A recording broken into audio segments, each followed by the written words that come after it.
오늘은 그 기독교 강요 2권 16장 사도신경 해설이라는 주제로 좀 나누고자 합니다.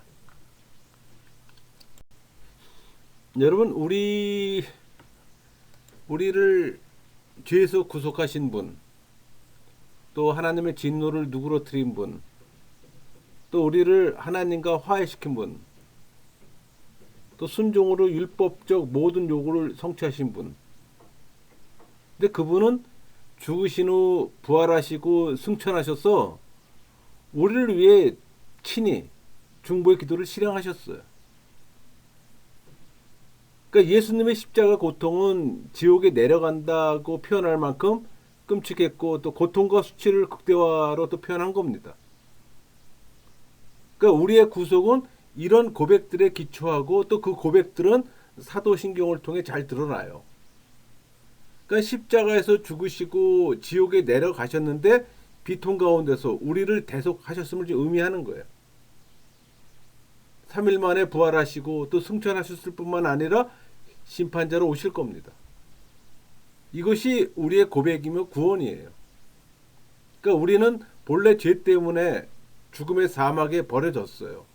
그러니까 죽음의 사막에는 하나님의 저주와 또 진노가 충만했습니다. 여러분, 죽음의 사막에는 구원받을 소망이 전혀 없어요. 오직 사탄과 죄의 종노릇하다 영원히 멸망받을 비참한 운명만 기다리고 있는 겁니다. 그렇게 처참한 처지에 있는 우리 앞에 하나님은 샘물을 터뜨리셨어요. 또 그 샘물을 마시는 자마다 사망의 독에서 해방되고, 또 죄의 질병에서 치료되고, 또 하나님의 진노에 대한 두려움과 또 영원히 죽음에 대한 공포에서 벗어나는 겁니다. 그러니까 하나님의 원수에서 하나님의 자녀로 거듭나게 된 거예요. 그래서 구속자의 직분이 예수 그리스도께 맡겨진 겁니다. 그러니까 주님께서 자기의 백성의 죄를 감당하기 위해 이 땅에 오셨어요. 우리 마태복음 1장 21절, 이름을 예수라 하라, 이는 그가 자기 백성을 그들의 죄에서 구원할 자이심이라 하니라. 그분이 우리를 구원의 종점까지 이끄심으로 우리가 구원을 받습니다. 우리 사도행전 4장 12절, 다른 이로서는 구원을 받을 수 없나니 천하 사람들 중에 구원을 받을 만한 다른 이름을 우리에게 주신 일이 없음이라 하였더라. 그러니까 우리가 그리스도를 찾는 목적은 그분의 자신 안에 있는 의와 해방과 생명과 구원입니다. 그러니까 죄로 인해 우리는 하나님과 원수가 되었어요. 그러니까 하나님의 자비와 이 부성적 사랑을 받는 유일한 길은 오직 그리스도 한 분밖에 없는 거예요. 그러니까 하나님의 진노를 푸는 방식 혹은 질서로서 주님의 또 대속이 요구되는 겁니다. 여러분, 하나님은 오직 그리스도 안에서 거저 베푸시는 호의로 구원의 선물로 주시기 때문이에요. 우리를 지으신 하나님은 우리에게 주시고자 미리 정하신 것을 찾으려고 또 하세요. 그러니까 하나님이 창세전에 그리스도 안에서 우리를 택해 사랑하셨잖아요. 그 에베소 1장 4절부터 5절, 곧 창세전에 그리스도 안에서 우리를 택하사 그 기쁘신 때로 우리를 예정하사. 완전한 의가 되시는 하나님은 불법을 사랑할 수가 없어요. 하나님의 증오를 마땅히 받아야 하는 뭔가를 지니고 있습니다. 이 타락성에 따른 죄를 범했고 그분 앞에 죄인이고 본질상 지옥의 자녀였어요. 그러니까 그분의 피조물로 생명에 이르도록 창조했기 때문에 은혜를 수용하도록 이 무상적 사랑으로 우리를 이끄는 겁니다. 하지만 죄인인 동안에 완전하게 수용될 수는 없어요. 여러분, 우리 그 에베소 1장 4절에 그 창세전에 그리스도 안에서 우리를 택하사, 그러니까 창세전에 우리를 포옹하신 그 사랑은 그리스도 안에서 확립되었고 그분에게 근거를 줍니다. 그러니까 독생자를 죽음에 내어줌으로 우리에 대한 사랑을 선포하셨어요. 우리 요한복음 3장 16절, 하나님이 세상을 이처럼 사랑하사 독생자를 주셨으니 이는 그를 믿는 자마다 멸망하지 않고 영생을 얻게 하려 하심이라. 원수 되었을 때 우리는 그분의 아들의 죽음으로 우리가 하나님과 화해되었잖아요. 로마서 5장 10절, 곧 우리가 원수 되었을 때 그의 아들의 죽으심으로 말미암아 하나님과 화목하게 되었은즉 화목하게 된 자로서는 더욱 그의 살아나심으로 말미암아 구원을 받을 것이니라. 여러분 사도신경 내용 중에는 예수 그리스도의 십자가의 죽음과 부활을 집중하면서 승천을 논합니다. 그러니까 그리스도가 어떻게 우리 죄를 없앨 수 있을까 질문할 수 있잖아요. 한마디로 그분의 순종과 죽으심이에요. 그러니까 그리스도는 죽음의 길, 곧 순종의 길을 걸으셨던 거예요. 그는 죄만 없을 뿐이지 우리와 똑같은 인성과 약점을 갖고 있어요. 그러니까 우리에게 호의를 베풀게 하는 의를 어떻게 구입했는가 묻는다면 일반적인 대답은 그분의 순종의 전 과정에서 의해서라는 겁니다.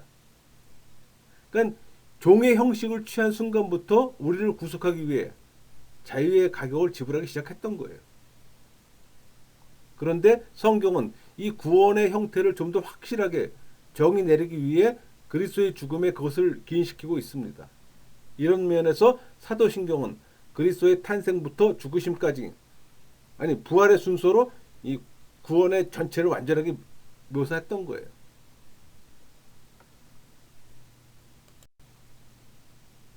여러분 십자가는 인간적 견해뿐만 아니라 하나님의 법제적 면에서도 저주를 받은 겁니다. 신명기 21장 23절 나무에 달린 자는 하나님께 저주를 받았음이니라. 나무에 매달린 그리스도는 저주에 자신을 종속시켰어요. 우리에게 임한 모든 저주를 그분에게 전가시키기 위해서입니다. 이것은 율법의 그늘 아래 있어요. 그러니까 죄는 희생제물과 속죄에 또 적용됩니다. 십자가는 죄들로 인해 받아야 하는 저주를 대속함으로 정결의 희생제물과 같은 거예요. 하지만 모세의 희생제물 안에 상징적으로 나타난 것은 그리스도 안에서 나타나요. 그러니까 완전한 속죄를 위해 자신을 죄를 위한 속죄의 희생제물로 드렸던 겁니다. 우리 이사야 53장 5절 그가 찔림은 우리의 허물 때문이요 그가 상함은 우리의 죄악 때문이라. 그가 징계를 받음으로 우리는 평화를 누리고 그가 채찍에 맞음으로 우리는 나음을 받았도다. 그것으로 우리의 죄책이 그리스도에게 넘어갔어요. 그러니까 무죄한 분이 우리의 죄책을 담당하시고 그 대신 우리에게 자신의 의를 입혀주셨어요. 그러니까 이런 일이 십자가상에서 이루어진 겁니다. 그러니까 우리 심령에 깊게 뿌리내리기 위해선 그분의 희생과 씻음을 기억해야 하는 거예요. 우리 골로새 1장 14절 그 아들 안에서 우리가 속량 곧 제사함을 얻었도다. 또 디모데전서 2장 6절 그가 모든 사람을 위하여 자기를 대속물로 주셨으니 기약이 이르러 주신 증거니라. 그분이 희생제물이 되지 않았다면 대속 속죄는 없어요. 그래서 성경은 구속의 형태를 언급할 때마다 보혈을 언급하는 겁니다. 그 핏뿌림이 속죄를 위한 것만 아니라 우리의 더러움을 청결케 하는 놋대야의 어떤 그 역할을 하기 때문이에요. 여러분 예수님도 하나님 뜻에 순종하기 위해 자신의 약점과 처절한 싸움을 했어요. 그러니까 그리스도는 죄가 없는데 유대 총독 앞에서 정죄를 받았잖아요. 그러므로서 우리를 기다리는 하늘 심판대를 대신했고 우리가 받을 벌을 대신 받으신 겁니다. 그러니까 그리스도는 죽으심으로 우리의 죄와 죄의 책임도 맡으셨어요. 죄 없는 하나님 아들에게 우리의 죄가 전가되기 때문에 우리가 죄에서 완전히 해방된 거예요. 우리 이사야 53장 12절 그가 자기 영혼을 버려 사망에 이르게 하며 범죄 중 하나로 헤아림을 받았음이니라. 그러나 그가 많은 사람의 죄를 담당하며 범죄자를 위해 기도하였느니라. 우리의 목인 죄의 저주가 그리스도에게로 옮겨졌다는 것을 보여준 것이 십자가잖아요.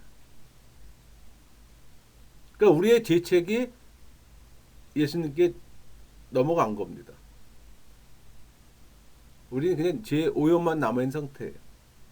그러니까 죄의 저주가 그리스도의 육신에 덮여 씌워졌을 때 아버지께서는 죄의 세력을 깨뜨리셨어요. 그래서 그리스도는 스스로 속죄 제물이 되신 겁니다. 그분은 죄의 저주를 맡아 짊어지고 광야로 보내지는 이 속죄 아사셀 염소가 되셨던 거예요.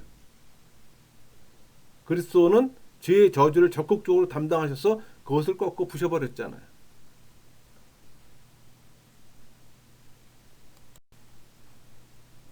여러분, 그리스도가 저주 받으심으로 우리가 무죄 사면을 받으며 축복을 받아 누리는 겁니다. 우리는 그리스도로 말미암아 죽음의 공포를 이길 수가 있게 되었어요. 죽으시고 장사한 지 이 표현 있잖아요. 이 사도신경의 이 고백에서도 그분이 우리를 대신했음을 말해주는 거예요. 그분의 죽으심의 첫 번째 효력은 우리의 죽음이 사라진 겁니다. 우리를 삼킬 이 죽음을 그분 스스로 삼키신 거예요. 히브리서 2장 14절 죽음을 통하여 죽음의 세력을 잡은 자 곧 마귀를 멸하시며 그분의 죽으심의 두 번째 효력은 그리스도의 비하 즉 낮아지심이에요. 그건 성육신이잖아요. 고난, 죽으심, 장사되심을 포함하는 겁니다. 사도신경은 그리스도의 나심부터 죽으심까지 포함한 대속의 사역을 고백하는 거예요. 그곳에 완전한 구원의 총체가 제시되어 있기 때문에.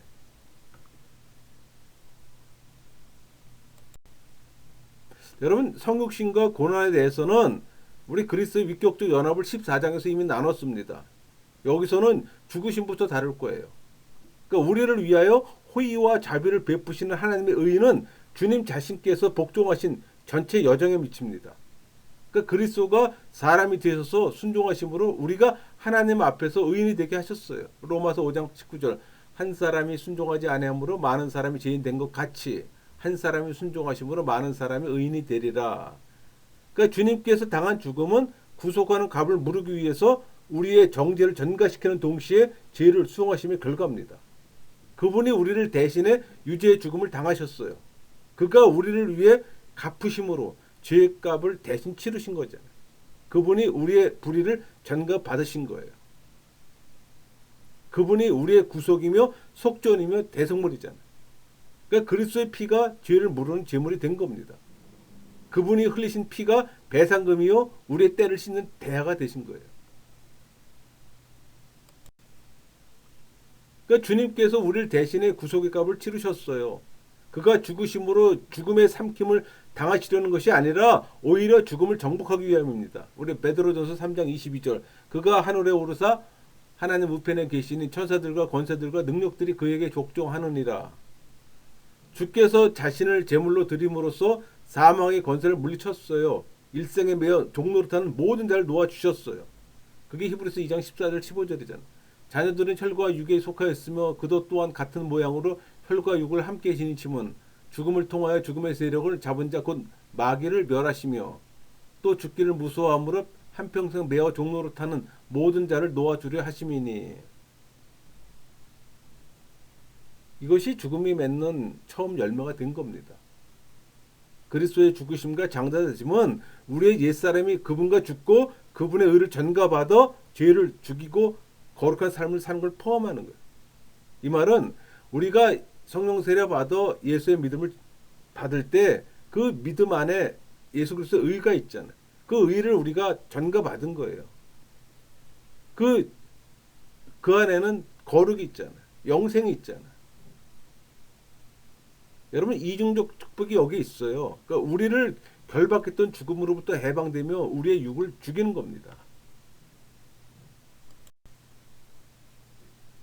그러니까 우리를 위한 생명의 근거가 그리스도의 죽음에 있잖아요. 그러니까 칼빈은 지옥 강화를 핵심 교리로 여깁니다. 그러니까 우리 사도신경을 말할 때 지옥 강화를 빠뜨려서는 안 돼요. 거기에는 신비가 있어요. 칼빈은 사도신경에 이 교리가 포함되어 있음을 강조합니다. 그래서 사도신경을 믿음의 절대적인 총체라고 아주 극찬했던 겁니다. 그리고 이 지옥 강화의 교리가 경시된다면 그리스도의 구속의 혜택이 많이 상실될 거라고 말했어요. 그러니까 사도신경에 그리스도께서 지옥에 내려가셨다는 문구는 구속에 있어서 중요한 의미를 지니고 있어요. 이 부분을 삭제한다면 그리스도의 죽음에서 오는 혜택이 대부분 상실될 겁니다. 어떤 이는 지옥이 무덤을 뜻한다고 하지만 더 혼란을 가져와요.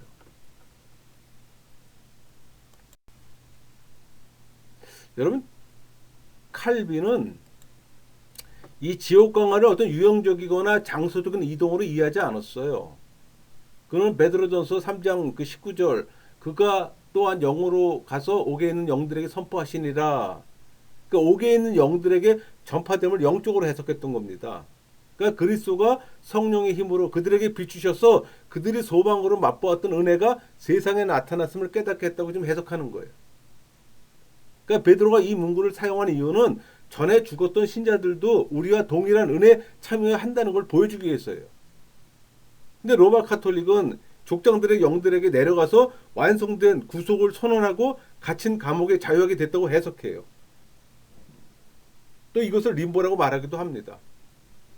그래서 참고로 로마 카톨릭 교회는 사회세계를 지옥, 연옥, 조상들의 림보, 어린아이들의 림보 네 곳으로 나눠요. 그러나 우리 개혁교회에서는 림보라는 건 그런 개념이 없어요. 연옥이라는 것도 마찬가지고. 중요 부분이 이게 자세히 설명하면은 성경적으로 이미 죽은 영혼에게 복음이 전파될 수 없어요. 그렇잖아요. 죽은 영혼에 무슨 복음을 전파합니까? 죽음 이후의 영혼들은 하나님의 최종 심판을 기다리고 있을 뿐이에요. 히브리서 9장 27절 한 번 죽은 것은 사람에게 정해진 것이요 그 후에는 심판이 있으리라. 성경에 명확하게 증거하잖아요. 그곳에서 다시 회개할 기회를 갖게 되는 것이 아닙니다. 이는 살아있을 때 복음을 듣고 회개한 자들이 그리스도의 재림의 때에는 육적으로 죽어 있는 것이라는 의미로 해석할 수가 있는 거예요. 그러니까 옥에 있는 영들이 지옥에 거주하는 사단, 귀신, 거짓 천자들의 영들, 또 불신들의 영들을 가리킨다는 맥락에서 볼 때 그리스도께서 감옥에 있는 영들에게 선포하신 것은 자신의 부활함으로써 사단과 죽음의 세력을 이기셨다는 사실을 가리킨다고 볼 수가 있는 거예요. 이미 구속의 역사가 끝났다는 걸 선포하는 겁니다. 여러분, 이 지옥 강화를 그리스도가 구속의 갑으로 자신의 몸을 주셨을 뿐 아니라 저주받고 버림받은 사람의 영혼이 겪는 이 무서운 고통을 당하셨음을 의미하는 거예요. 그러니까 칼빈은 이 지옥 강화 교리가 주께서 영혼의 고통을 당하심으로 우리가 악마의 권세와 사망의 두려움 그리고 이 지옥의 고통을 이기었음을 가르치기 때문에 유익하다고 봤던 거예요. 그러니까 무시무시한 공포의 죽음을 마다하지 않은 것은 이 무한한 자비함의 참된 증거입니다. 우리 히브리서 5장 7절 그는 육체에 계실 때 자기를 죽음에서 능히 구원하실 이에게 심한 고통과 눈물로 간구와 소원을 올렸고 그의 경건하심으로 말미암아 들으심을 얻었느니라. 그러니까 그분은 죽음을 피하기 위해 기도하신 것이 아니라 죄인으로서 죽음을 삼키기 위해 기도했던 거예요. 그러니까 그분은 지옥에 내려가심으로 우리가 늘 두려워하는 죽음을 정복하셨어요. 이런 의미에서 그분은 지옥의 고통과 백병종을 치르고 개선하신 후에 우리가 죽음을 더 이상 두려워하지 않도록 하신 겁니다. 그러니까 그분이 투쟁하신 목적은 극도로 피곤해 누워있는 자들을 일으키심에 있는 거예요. 그러니까 죽은 자들 가운데 일어나는 부활에 관한 우리가 생각하면은 이 부활에 대한 얘기를 하지 않으면 지금까지 언급한 모든 것이 미완성이 됩니다.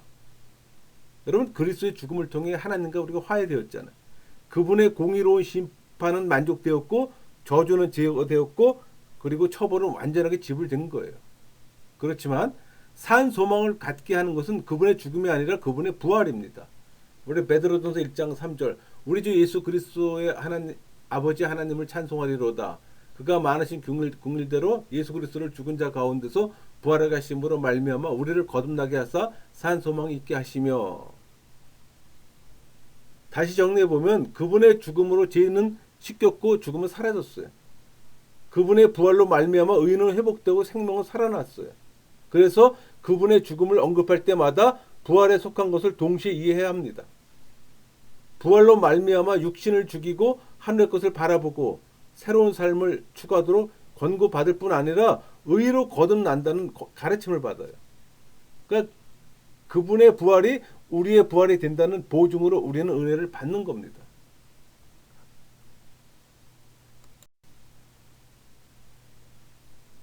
여러분 칼빈은 이 지옥 강화의 교리가 주님께서 사망으로 인한 어떤 영혼의 고통을 당하셨으나 그 고통에 매이지 않고 사망을 이기셨음을 가르침으로 유익하다고 봤어요. 우리 사도행전 2장 24절 하나님께서 그를 사망의 고통에서 풀어 살리셨으니 이는 그가 사망에 매여 있을 수가 없었음이라. 그러니까 지옥 강화 교리를 통해 우리에게 전가되는 이 그리스도의 공로는 그분이 육체뿐만 아니라 영혼으로 당한 고통도 포함된다는 사실을 우리가 확신하게 된다고 결론을 지었던 거예요. 그러니까 이런 칼빈의 입장은 우리 개혁주의 신학자들, 특히 헤르만 바벤크에서 충실히 계승되었습니다. 그러니까 구속을 실현하기 위해서 매우 중요해요. 그러니까 교부들은 모두 지옥 강화를 말했습니다. 그러니까 그리스도는 지옥의 세력들에게 승리했던 거예요. 그분은 육체를 죽으셨을 뿐만 아니라 마귀의 권세와 지옥과 죽음의 공포와 싸워 이겼어요. 그러니까 주님은 십자가 앞에서 죽음을 피하게 해달라고 기도한 것이 아니라 죽음의 두려움에서 삼켜지지 않기를 구했던 겁니다. 바른 성경 해석이 필요하겠죠? 여러분, 한국의 신정통주의 교회가 이 지옥 강화 교리를 사도신경 항목에 다시 첨가하는 것에 대해서 아주 소극적인 입장을 갖고 있어요. 그 내용을 들여다보면은 지옥 강화를 증언하는 결정적인 성경 말씀이 없다라는 겁니다. 또 지옥 강화 교리는 4세기 말 이후 수립된 사도신경 후기본에 나타난다. 즉 본 교리는 초대 교회의 핵심적인 교리가 정착되는 그 수세기 동안 중요한 교리를 여기지 않았다고 주장합니다. 또 이 교리를 주장한 학자들도 대체로 이를 영적으로 이해했다는 거. 또 웨스민스턴 신앙 고백서에서 보듯이 지옥 강화는 죽으심과 장사되심이라는 이 고백에 이미 그 의미가 들어있으니 굳이 삽입할 필요가 없다. 또 성도들이 이 교리를 고백하게 될 경우 이를 문자적으로만 이해해 교리적 혼란에 빠질 염려가 다분하다. 뭐 이런 이유로 소극적 입장을 보입니다. 그러나 정통 개혁주의는 지옥 강화를 핵심 교리로 여겨요. 여러분, 교회에서 지옥 강화 교리에 대해서 얼마나 들어보셨습니까? 여러분들이 그 지옥 강화 교리를 들었지 않았다면 여러분의 교회는 개혁주의 교회가 아니에요. 신정통주의 교회입니다. 그 사상을 갖고 있는 목회자들이에요. 칼빈은 사도신경에 이 교리가 포함되어 있음을 아주 강조했습니다.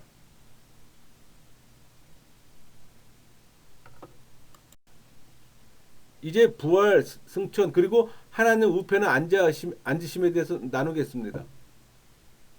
여러분, 부활이 없다면 지금까지 말한 것 전부 헛것이에요. 죽음과 부활은 동전의 양면과 같습니다. 그러니까 그리스도 부활을 통해 중생과 의를 얻었어요. 그리스도를 본받아 새로운 생명을 추구할 수 있게 되었어요. 그러니까 우리 자신의 부활에 대해 확신을 얻게 되는 겁니다. 그러니까 그리스도가 부활 승천함으로 비로소 세상 끝날까지 우리와 함께 계시겠다고 하신 약속이 실현된 거예요. 우리 마태복음 28장 20절, 내가 너에게 분부한 모든 것을 가르쳐 지키게 하라. 볼지어다 내가 세상 끝날까지 너희와 항상 함께 있으리라 하시니라. 여러분, 하나님은 그리스도를 하나님의 우편에 두셨고 또 심판자로 세우셨잖아요. 그러니까 중보자 그리스도의 승기, 즉 높아지심은 부활, 승천, 보좌 우편의 재위, 재림을 다 포함하는 거예요. 그러니까 우리의 믿음이 죽음을 이기는 것은 오직 그리스도의 부활 때문입니다. 그러니까 우리가 거듭남의 산 소망을 가지는 것은 베드로전서 1장 3절, 우리를 거듭나게 하사 산 소망에 있게 하시며 무덤에서 아들을 일으키심으로 아버지가 아들의 죽음을 우리를 위한 죽음으로 받으셨음을 인치셨기 때문이에요. 그래서 그리스도의 부활은 구원의 완전한 완성이에요. 부활의 권능은 그리스도 죽음에 의해서 죄가 말소되고 죽음이 말살되었으며 또 부활에 의해서 의가 회복되며 또 생명이 소생되었어요. 그러니까 그리스도의 죽으심을 생각할 때마다 부활을 생각할 때마다 죽음을 묵상해야 되는 거예요. 그러니까 죽음과 부활은 서로 맞물리는 거예요. 예수님의 죽음을 생각할 때마다 부활을, 예수님의 부활을 생각할 때마다 죽음을 상호 교체하는 겁니다. 그러니까 부활이 없다면 그리스도의 죽음은 단지 교훈에 머물게 돼요. 죽음이 없다면 부활은 허탄한 사변에 불과합니다. 우리 고린도전서 15장 17절, 그리스도께서 다시 살아나신 일이 없으면 너의 믿음은 헛되고 너희가 여전히 죄 가운데 있을 것이요. 부활의 권능으로 우리가 중생의 의에 이릅니다. 그래서 새 생명 가운데 행하게 되는 거예요. 그러니까 그리스도의 부활로 우리 자신의 부활의 확신을 갖게 되는 거예요.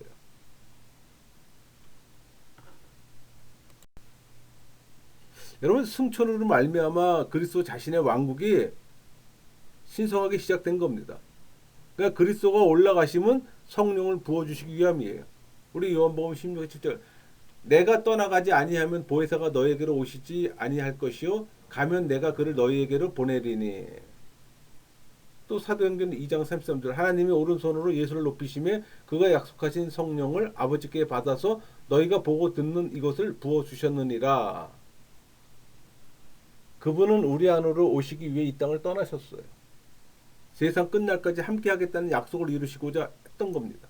그러니까 주님께서 지상을 떠나시는 것이 우리들에게 유익합니다. 그 이유는 성령을 풍성하게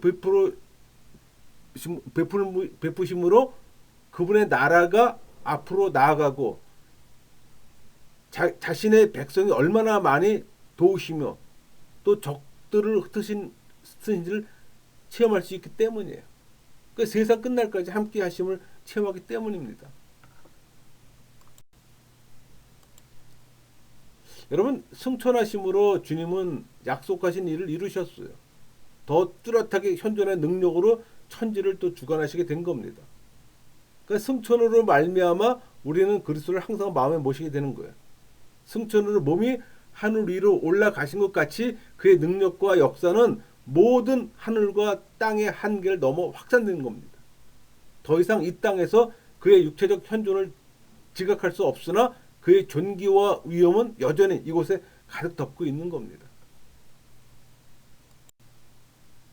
여러분, 그리스도의 승천하심이 통치의 시작이라면 우편은 앉아 계시다, 즉 제위는 통치의 계속을 의미하는 겁니다. 그 말은 그리스도가 만물 위의 교회의 머리로서 계속적으로 중보하심이 이 오른편 우편에 앉아 계시는 은총이에요.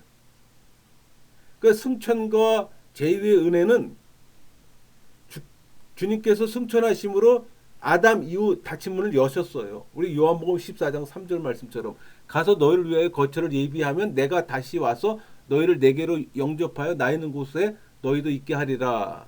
그러니까 주님께서 우리의 중보자로서 하늘 성소에 계시는 거예요.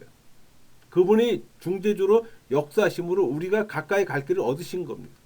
우리 히브리서 7장 25절, 그러므로 자기를 힘입어 하나님께 나아가는 자들을 온전히 구원하실 수 있으니 이는 그가 항상 계셔서 그들을 위하여 간구하심이라. 그리스도는 자신의 영을 부어주시고 자신의 의를 전가해 주심이 주의 다스림이에요. 주께서 하늘 성소에서 성령을 내려주사 우리를 성결하게 하시고 각종 은사를 주셔서 또 성도의 삶을 살게 하시는 거예요.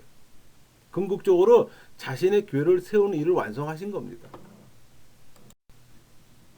또 우리 저리로서 산 자와 죽은 자를 심판하러 오시리라. 이 말씀의 의미는 마지막 날에 그분이 명시하실 임재를 묵상하도록 독려하는 데 있어요. 그 이유는 그분이 승천하셨던 것과 동일하게 가시적인 형태로 재림하실 것이기 때문이에요. 우리 사도행전 1장 11절, 하늘로 올려지신 이 예수는 하늘로 가심을 본 그대로 오시리라 하였느니라. 그분은 승천하신 때와 같이 사람의 눈에 보이는 형태로 영광 중에 또 모든 사람들에게 나타납니다. 그러니까 선택된 자와 버림받은 자를 분리하실 거예요. 이미 죽었던 자들도 예수 안에 있던 자들 생명으로부터 부활하고 예수 밖에 있던 자들을 사망으로 부활하고 또 살아남은 자도 변화해 또 주님을 맞이할 겁니다. 우리 데살로니가 4장 16절 17절, 주께서 호령과 천사장의 노래와 하나님의 나팔소리로 친히 하늘로부터 강림하시리니 그리스도 안에서 죽은 자들이 먼저 일어나고 그 후에 우리 살아남은 자들도 그들과 함께 구름 속으로 끌어올려 공중에서 주를 영접하게 하시리니 그리하여 우리가 항상 주와 함께 있으리라. 여러분, 승기 마지막은 재림이잖아요. 주님께서 자신의 능력으로 다시 오십니다. 그때 산자들과 죽은 자들이 모두 변화돼 심판대 앞에 서게 될 겁니다. 저나 여러분 모두가. 우리에게 이제 놀라운 위로만 남았어요. 주님께서 심판주로 오시는 것이 우리에게는 놀라운 위로가 됩니다. 왜냐하면 그때 주님께서 우리를 자신의 영에 동참하는 자들로 삼아 주시기 때문에. 우리 마태복음 19장 28절 예수께서 이르시되 내가 진실로 너에게 이르노니 세상이 새롭게 되어 인자가 자기 영광에 보좌에 앉을 때 나를 따른 너희도 열두 보좌에 앉아 이스라엘 열두 지파를 심판하리라.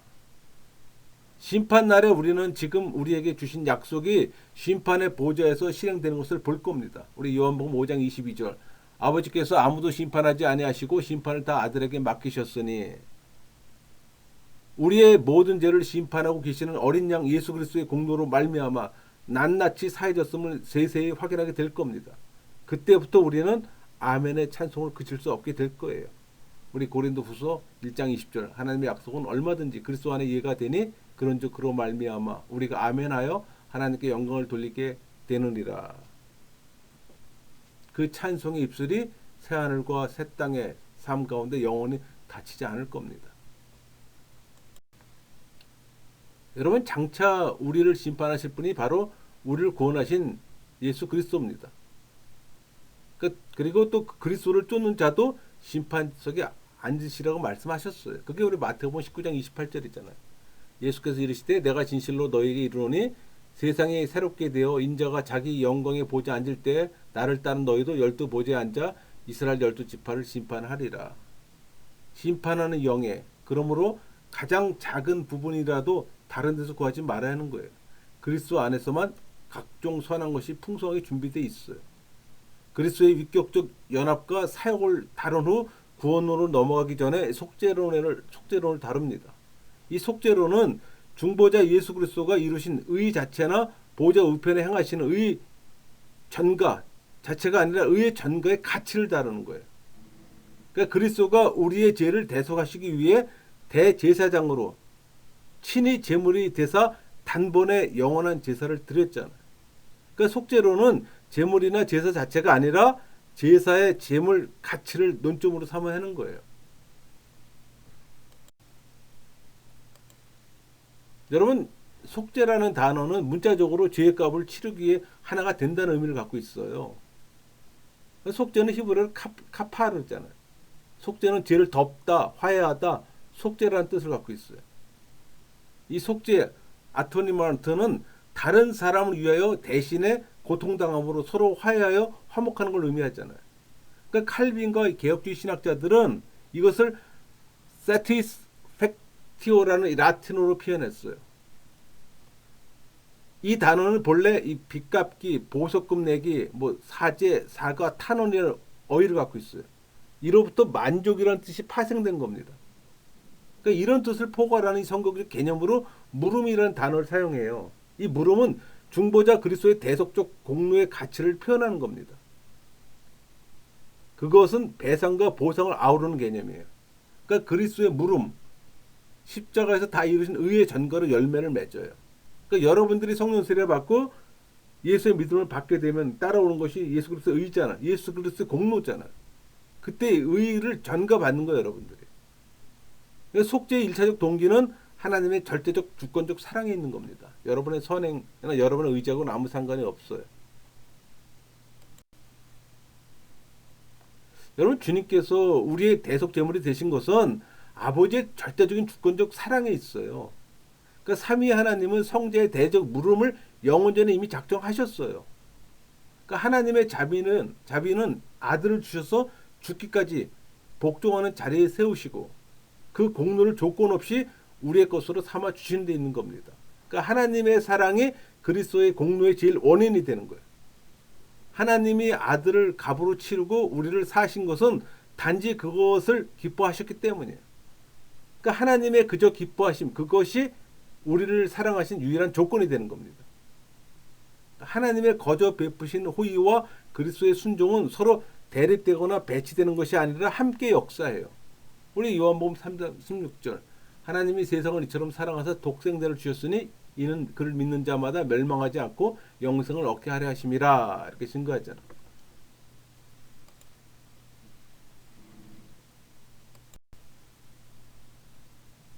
여러분 하나님의 사랑이 어떤 지고한 원인이 됩니다.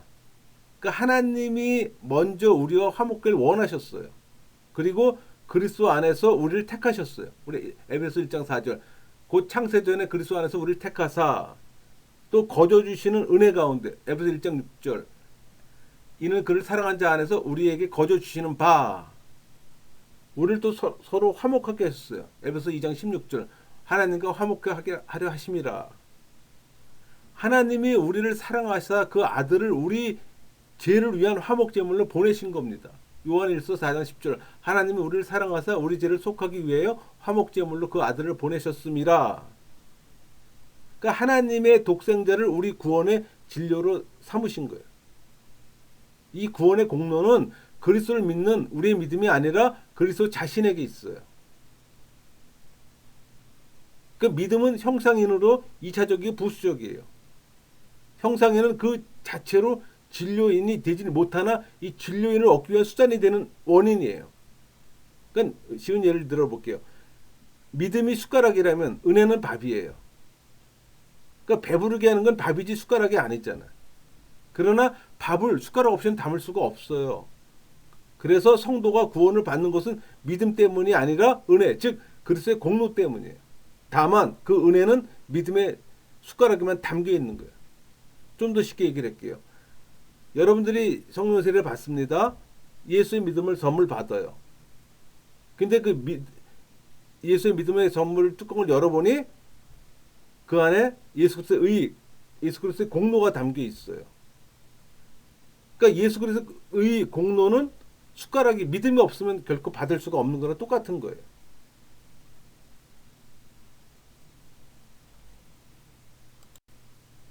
그래서 16장을 마쳤는데요. 16장을 좀 정리를 해보면 우리를 너무 사랑하신 그리스도의 희생으로 우리는 하나님과 화해하게 됩니다. 그러니까 하나님의 분노는 불에 대한 것으로 이 그리스도의 순종으로 우리를 구속하셨어요. 이런 내용을 사도신경의 내용을 통해 자세히 살피고 있는 이 16장에서는 우리의 구원을 위해 행하신 그리스도의 사역을 설명하는 거예요. 우리의 속죄를 위해 그분의 순종은 십자가에 못 박히시고 수치와 순환을 당하신 겁니다.